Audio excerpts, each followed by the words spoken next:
오늘 말씀의 제목은 자녀를 어떻게 신앙으로 양육할까? 자녀를 어떻게 신앙으로 양육할까? 그런 제목으로 말씀을 전하도록 하겠습니다. 저도 이제 부모 입장인데요. 부모가 자녀에게 줄 수 있는 최고의 유산이 무엇일까? 한번 생각해 봤어요. 부모가 자녀에게 줄 수 있는 최고의 유산 3가지만 되라. 여러분 각자 한번 생각해 보세요. 뭐가 유산이 될 수 있겠는지. 첫째는 신앙 유산입니다. 신앙의 유산. 제가 신학교 다닐 때 가장 부러웠던 주변의 전도사님들이 누구였냐 하면은 돈 많은 전도사님도 아니고 스펙이 좋은 전도사님도 아니었어요. 믿음의 집안에서 신앙생활을 대대로 한 그런 전도사님이 가장 부러웠어요. 왜 그럴까요? 그 위에 조상들부터 얼마나 축복 기도를 받으면서 성장했겠어요. 부모가 자녀에게 줄 수 있는 최고의 유산은 하나님을 믿는 신앙입니다. 신앙. 두 번째 이유는 뭘까요? 두 번째는 부부가 행복하게 사는 모습입니다. 자녀들은 아버지, 어머니가 행복하게 사는 모습, 행복한 부부 생활하는 모습을 볼 때 마음의 안정감을 갖게 되고, 나도 우리 부모님처럼 살아야 되겠다 하는 생각을 갖게 되죠. 반면에 늘 부부싸움을 하고 바람잘 일 없는 부모 밑에서 자란 아이들은 마음의 상처가 크죠. 그리고 어떤 생각을 할까요? 저렇게 살 바에 못하러 결혼하나. 결혼 안 하겠다고 하죠. 다 그런 건 아니지만 그래요. 그래서 부모가 자녀에게 줄 수 있는 큰 선물 중에 하나가 부부가 행복하게 사는 모습이에요. 그 다음에 세 번째는 자녀들에게 인생관과 가치관과 성품을 잘 양육하는 것입니다. 제가 여러분에게 질문할 테니까 한번 생각해 보세요. 자녀들에게 인간관계를 어떻게 되는지 가르쳐 준 적 있나요? 친구들과 어떤 관계를 맺어야 되는지, 또 친구 부모님 집에 갔을 때는 어떻게 해야 되는지, 그 예절 교육. 그리고 돈을 벌어서 어떻게 쓰는 것이 잘 쓰는 것인지, 그런 거를 가르쳐 주지 않으면 모릅니다. 그리고 결혼하게 되면 남편이 아내에게 어떻게 해야 되는지, 아내는 남편에게 어떻게 해야 되는지, 자식을 어떻게 교육시켜야 되는지, 이건 다 부모가 가르쳐 줘야 되는 거예요. 제 기억으로는 저희 부모님도 그렇게 세세하게 가르쳐 주지는 않아요. 옛날 부모 다 그랬죠. 알아서 살아라는 식이었어요. 그런데 제가 이제 부부 생활을 오래 하면서 느낀 점이 뭐냐 하면, 어떤 원칙을 알고 출발하는 것과 모르고 출발하는 것은 그건 천지 차이 나요. 결혼 다 처음 해보거든요. 2번, 3번 연습할 기회가 없어요. 그렇기 때문에 부모가 아이들에게 그런 것도 가르쳐 줘야 되는 거죠. 이게 3가지예요. 그래서 신앙교육, 그 다음에 뭐죠?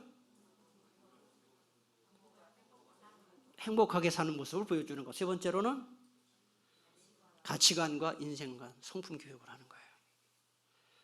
3개가 참 좋은 선물이에요. 그런데 그 중에 가장 좋은 선물은 신앙의 유산을 남겨주는 것입니다. 신앙으로 자녀를 양육하는 것입니다. 구약의 사사기에 보면 사사들이 많이 나와요. 그래서 사람들에게 사사 중에 가장 기억에 남는 사사를 대라 그러면 대표적으로 삼손을 들어요. 삼손 이야기를 많이 들었거든요. 삼손이 태어나기 직전에 하나님께서 삼손의 부모에게 나타나셨어요. 사자를 보내서 너희 아이가 사사로서 앞으로 지도자가 될 것이다 라는 걸 고지하셨어요. 그때 마노아가, 이 삼손의 아버지 마노아가 하나님의 사자, 하나님께 한 거죠. 기도한 것이죠, 일종의. 그 내용이 오늘 본문 내용이에요. 제가 참 이 기도가 와닿았어요. 다시 한번 12절을 보시면, 마노아가 이르되 이제 당신의 말씀대로 되기를 원하나이다. 그래 놓고는 뭐라고 지금 여쭙는 거 보시면, 이 아이를 어떻게 기르며 우리가 그에게 어떻게 행하리까 그랬어요. 그러니까 어떻게 하나님의 말씀을 어떻게 양육할 수 있을까요? 어떻게 하면 우리 아이가 삼손이 말씀대로 살 수 있을까요? 그 질문을 한 거예요. 우리에게도 이 마노아와 같은 기도가 좀 필요하다고 생각합니다. 기도할 때 하나님, 저희 사랑하는 아들 또는 딸 어떻게 제가 잘 지도할 수 있을까요? 어떻게 신앙으로 양육할 수 있을까요?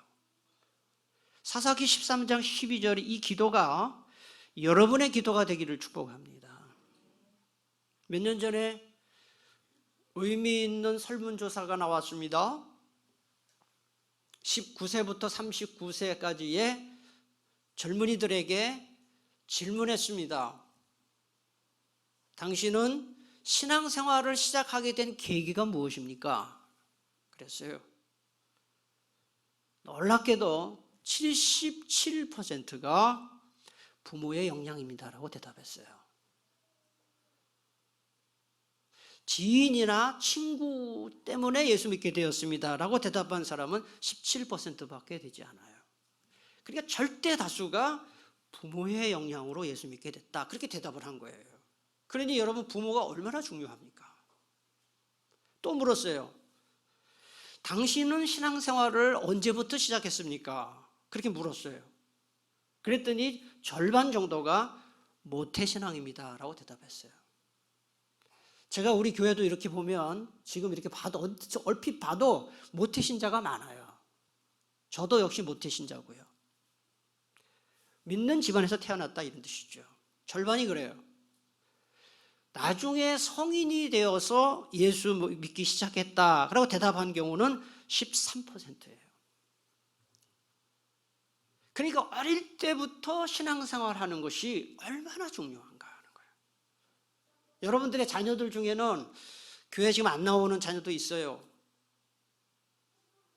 물론 안타까운 일이지만 제가 지금까지 목회하면서 쭉 봐온 바를 보면, 어릴 때 신앙생활을 그래도 잘했든 못했든 교회 학교 다니고 부모 따라 교회 나갔던 아이들은 나중에 나이가 좀 들더라도 나중에는 돌아올 확률이 굉장히 높아요. 그러니까 어린 시절에 자녀들을 신앙으로 양육하는 것은 굉장히 중요합니다. 제가 가보진 않았지만은 미국의 펜실베니아 주에 가면 아미쉬 마을이라는 마을이 있습니다. 그 마을은 아주 독특한 사람들이 삽니다. 청교도적인 신앙을 지키기 위해서 현대 문명과 등을 지고 공동체를 이루어서 자기들끼리 살아가고 있습니다. 현대 문명, 현대의 이기들을 다 거부하고 살아갑니다. 그래서 어떻게 사느냐 하면 차를 타지 않습니다. 마차 타고 다닙니다. 지금도.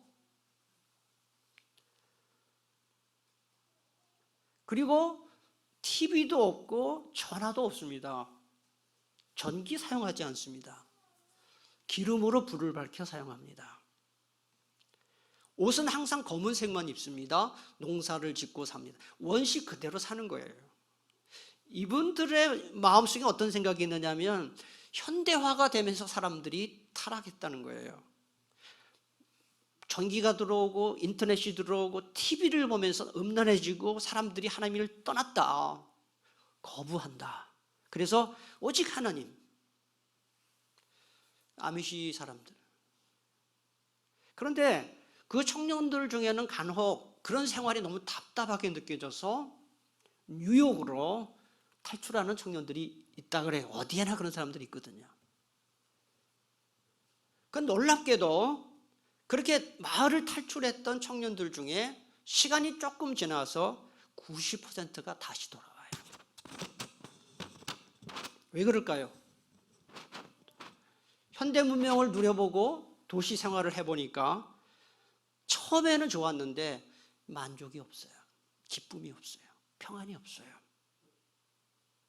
그래서 원시적으로 살더라도 하나님과 깊은 교제를 나누며 사는 것이 훨씬 행복하다는 것을 느꼈기 때문이에요. 그리고 어릴 때부터 그런 생활을 한 청년들은 이렇게 나갔다가도 돌아오는 것이죠. 이게 신앙생활이 어릴 때 하는 게 참 중요하다는 거예요. 천주교에서는 7살 될 때까지만 아이들을 맡기십시오. 그 이후에는 그 아이가 기독교로 가든지 불교로 가든지 상관하지 않겠습니다. 이렇게 말을 한대요. 왜 그런 말을 할까요? 자신이 있는 거예요. 7살 때까지만이라도 신앙으로 말씀으로 양육을 하면 그 아이는 절대로 하나님 떠나지 않는다는 확신이 천주교에 있는 거예요. 유대인들은 초등학교를 베트, 그 다음에 하세펠이라고 불러요. 이 베트라는 말은 집이라는 뜻이에요. 히브리어로. 베델이라는 거 아시죠? 베델. 베트는 집이고 엘은 하나님의 집이에요. 베델. 베트 하세펠이라는 말, 하세펠은 성경 말씀이에요. 그러니까 뭐예요? 성경 말씀의 집이라고 해요. 그러니까 이스라엘에서는 초등학교 들어가서 주로 하는 일이 뭐냐 하면 성경 암송이래요. 성경 중에서도 유대인들이니까 구약 성경만 믿죠. 모세오경을 주로 외우는. 그래서 이 초등학교 졸업할 때쯤 되면 아이들이 모세오경을 달달달달 외우는 거예요.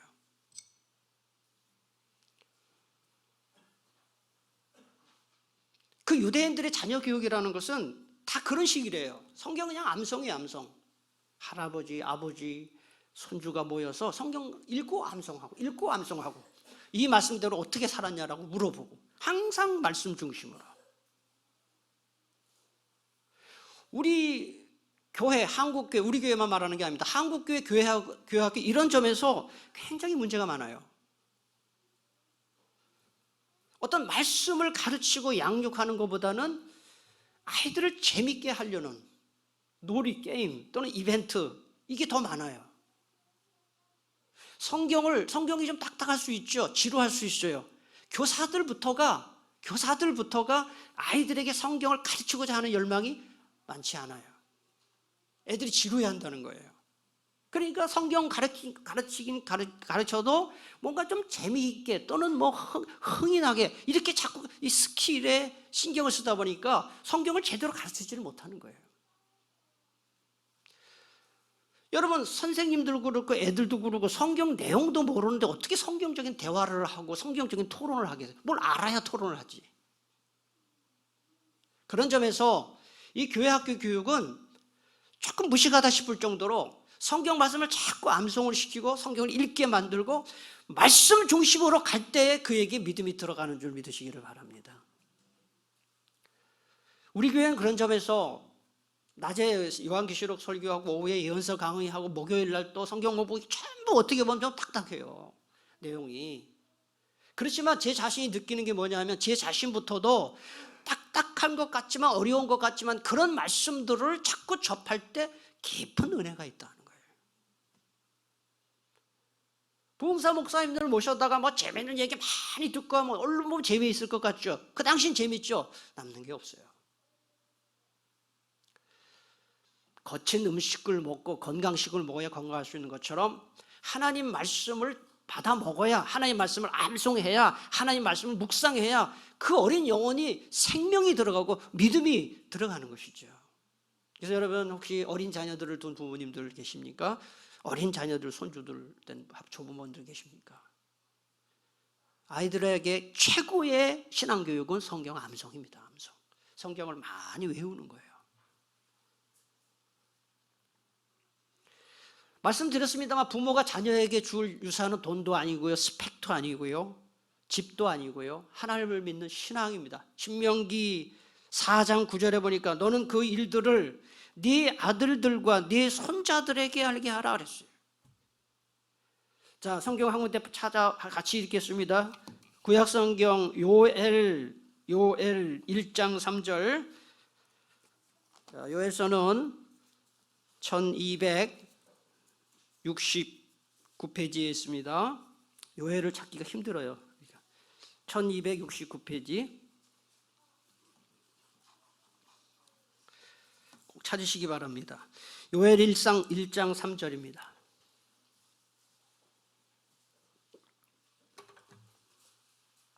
우리 함께 봉독하겠습니다. 너희는 이 일을 너희 자녀에게 말하고 너희 자녀는 자기 자녀에게 말하고 그 자녀는 후세에 말할 것이니라. 아멘. 뭐예요? 대대로 말씀 교육을 하는 거예요. 여기 자녀라는 말이 계속 나와요. 짧은 한 구절 속에. 대물림하라는 거예요. 말씀을. 신앙을 대물림하라는 거예요. 구약 성경 읽어보면 아브라함과 이삭과 야곱의 하나님이라는 표현이 자주 나와요. 아브라함과 이삭과 야곱의 하나님이라는 그 표현 속에는 신앙을 대대로 물려주라는 메시지가 담겨 있는 것입니다. 그러나 현실이 어떻습니까? 지금 한국교회가 심각한 지금 위기에 처한 것은 이 교회가 자꾸 고령화되고 있다는 거예요. 지난 3일 동안 우리 교회에 와서 말씀을 전해주신 김태식 목사님 교회, 평택에 있는 교회인데요. 교회가 규모가 있는 교회예요. 저랑 대화를 하는 중에 저도 깜짝 놀랐어요. 평택 제1교회 교인들 중에 70세가 넘은 분이 180명이래요. 저한테 그러더라고요.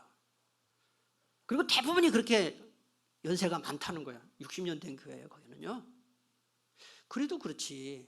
우리도 뭐 54년째인데 70 넘은 사람이 180명이나 된다는 거는 뭐 장수해서 좋은 건 있지만 노인들이 제일 많대요, 교회에. 그래서 제가 물어봤어요. 목사님이 가정사역 전문인데 교회에서 이런 가정사역을 활발하게 하냐니까 젊은이가 별로 없대요. 근데 뭐 어르신들 앞에서 부부를 어떻게 하고 뭐 아무 별로 도움이 안 되잖아요. 그래서 잘 못한대요. 사람들이 과거보다 자녀를 적게 낳는 탓도 있지만 이 교회가 고령화되는 더 큰 이유는 뭘까요? 부모의 신앙이 자녀에게로 대물림이 안 되는 거예요. 그러니까 젊은 사람들이 교회를 떠나버리죠. 그러니까 자꾸 이제 노인들만 남는 거예요, 교회에.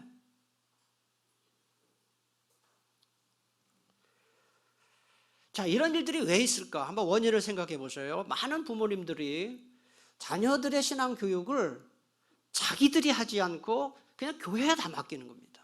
교회 학교에 다 맡기는 겁니다. 이거 옳지 않습니다. 성경을 조금만 관심을 갖고 읽어보세요. 누구 보고 애들을 가르치라고 했는가? 다 부모가 가르치라고 얘기해요. 자녀들의 신앙 교육이 1차 책임은 부모에게 있어요. 교회 학교는 보조할 뿐이에요. 여러분 현실적으로 생각해 보세요. 교회 학교에 머무르는 시간이 일주일에 1시간 남짓이에요. 교사들이 제자들과 만나서 얘기할 수 있는 시간은 20분, 30분 안 됩니다. 그런데 일주일 중에 1시간 교회에 머무르고 교사하고는 뭐 20분, 30분 대화할 수 있는데 무슨 교육이 되겠어요? 안 되죠. 대부분의 시간을 집에서 보내거나 학교에서 보냅니다. 그러니까 아이들을 교육시킬 책임은 당연히 부모에게 있는 거예요. 당연히.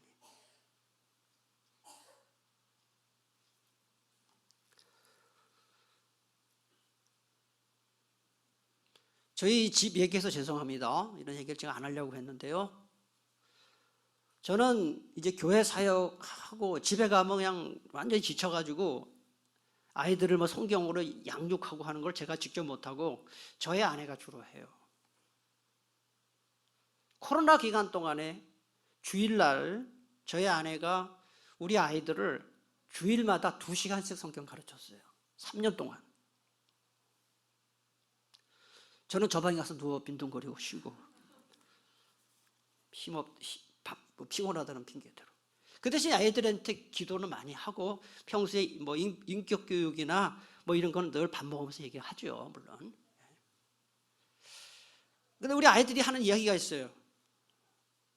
성경을 배우니까 가치관이 바뀐다는 거죠.